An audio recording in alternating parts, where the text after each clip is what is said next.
আজি আমাৰ special press কনফাৰেন্সটো মাতিছোঁ ফৰ চাৰ্টেন চেঞ্জেছ আমাৰ ইলেকশ্যন কমিশ্যন অফ ইণ্ডিয়াৰ পৰা আমাক কেইটামান ইনষ্ট্ৰাকশ্যন দিছে স্পেশাল ফেচিলিটিজ আমাৰ ভোটাৰৰ কাৰণে আৰু য়াং ভোটাৰ্ছ নিউ ভোটাৰ্ছৰ কাৰণে কেইটামান ফেচিলিটিজ দিছে এইবোৰ ফেচিলিটি যাতে পাব্লিক ডাইৰেক্টলি পাব পাৰে ইনফৰমেশ্যনটো পাব পাৰে নিউজটো পাব পাৰে সেইটো কাৰণে the special press conference has been called I am thankful কি আপোনালোকে আহিছে immediately at a very short notice press কনফাৰেন্সৰ কাৰণে আমাৰ ৰিভিজন প্ৰচেছটো আৰম্ভ হ'ব from 4th of August till 24th of October 2022 এই ৰিভিজন প্ৰচেছৰ টাইমত আমাৰ ৰেচনেলাইজেশ্যন এণ্ড ৰিএৰেঞ্জমেণ্ট অফ পলিং ষ্টেচনছ হ'ব ৰিমুভেল অফ যেকেইটা আমাৰ ডিছক্ৰিপেঞ্চি আছে in terms of DSC PSC epic এইবোৰ আমি ৰিমুভেল কৰিম ইম্প্ৰুভমেণ্ট অফ ইমেজ কোৱালিটি আমাৰ ফটোগ্ৰাফছৰ যি ইমেজ কোৱালিটি আছে এইবোৰ যদি আমাক চেঞ্জ কৰিব লাগে সেইটো আমি কৰিম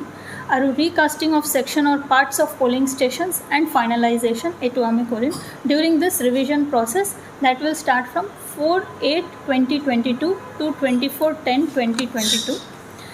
এতিয়া আমাৰ 25th তাৰপিছত আফটাৰ 24th October আমাৰ 25th October to 4th of November আমাৰ প্ৰিপাৰেশ্যন অফ ফৰ্মেট 1 to 8 হ'ব preparation of supplement and integrated draft roll যোনটো আমি কৰি আছোঁ সেইটো হ'ব with reference to 1st of October 2022 as a qualifying date আমাৰ এতিয়া কোৱালিফাইং ডেট চাৰিটামান কোৱালিফাইং ডেট এতিয়া নতুন ৰিভিজন প্ৰচেছত আছে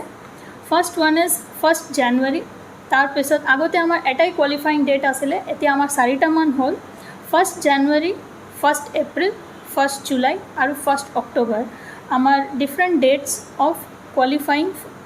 for enrollment of new electors for summary revision 2023 hobo. This is one major important information that we want to give. इसके अलावा आमार आरु एटा इन्फॉर्मेशन आसे कि 17+ जिमान बच्चा आसे माने 17+ जिमान मानु आसे वोटर्स आसे अर्ली वोटर्स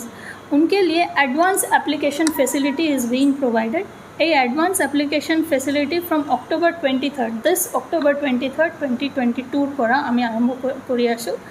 এই এপ্লিকেশ্যন যোনটো হ'ল it is only N advance application তাতে কিন্তু আমাৰ একচুৱেল এনৰোলমেণ্টটো নহ'ব তো একচুৱেল এনৰোলমেণ্টৰ কাৰণে আকৌ তেওঁলোকক এপ্লাই কৰিব লাগিব this is just A facility এইটো আই ৰিকুৱেষ্ট কি media should amplify this information to the voters এইটো বহুত ক্লিয়াৰলি কোৱা আছে জাষ্ট এপ্লিকেশ্যন ফেচিলিটিটো আমি দি আছোঁ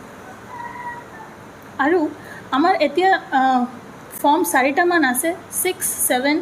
8 and 6B এই ফৰ্ম কেইটামানত কিছুমান আমাৰ এমেণ্ডমেণ্ট হৈছে এস্পেচিয়েলি ফৰ্ম 6ত এমেণ্ডমেণ্ট হৈছে য'ত ফৰ্ম 6B তাতে আমাৰ আধাৰ লিংকেজ অফ ইলেক্টৰ্ছ কেনেকৈ কৰিব লাগিব তাতে এটা ফৰ্মেট দিয়া আছে তো এতিয়া ইলেক্টৰ্ছ কেন এভেইল দিছ ফেচিলিটি তেওঁলোকে নিজৰ আধাৰ লিংকেজটো ডাইৰেক্টলি ভোটাৰ এপিক কাৰ্ডৰ লগত কৰিব পাৰে ফৰ্ম নম্বৰ 7ত কোনো এমেণ্ডমেণ্ট হোৱা নাই ফৰ্ম নম্বৰ 8ত অলপ এমেণ্ডমেণ্ট হৈছে তাতে correction and shifting of voters within and outside the part একেলগে কৰিব পাৰে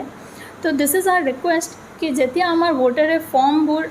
দি আছে ইলেক্টৰ্ছে ফৰ্মবোৰ দি আছে তেওঁলোকে ভালকৈ চাই পেলাই পুৰণা ফৰ্মটো যেন ইউজ নকৰে নতুন যে এমেণ্ডেড ফৰ্ম আছে এই এমেণ্ডেড ফৰ্মটো যেন ইউজ কৰে এমেণ্ডেড যে নতুন ৰিভাইজড ফৰ্ম আছে এইবোৰ আমি কিন্তু BLOৰ থ্ৰু বহুত হাৰ্ড কপি সফ্ট কপিটোতো আছেই মানে অনলাইনত যদি এপ্লাই কৰে এই ফেচিলিটিটো অলৰেডি আপগ্ৰেডেড আছে ৰিভাইজ ফৰ্মেটে আছে কিন্তু যদি কোনোবা মানুহে অফলাইনত এপ্লাই কৰি আছে তেওঁলোকে নিজৰ BLOক কণ্টেক্ট কৰিব BLOক আমি অফলাইন ফৰ্মটো দিছোঁ তেওঁলোকে তাৰ পৰা এইটো লৈ ল'ব পাৰে এই ফেচিলিটিটো লৈ ল'ব পাৰে এতিয়া এই ফেচিলিটি যিবোৰ মই কৈছোঁ এই ফেচিলিটিবোৰ how a common man can register কেনেকৈ কৰিব পাৰে যিকোনো সাধাৰণ আমাৰ citizen from in our district how they can apply amar tinitaman voter amar portal ase eta hol voters portal second one hol voter helpline app or joriote teloke koribo pare aru national voter services portal NVSP dwara etu kori lobo pare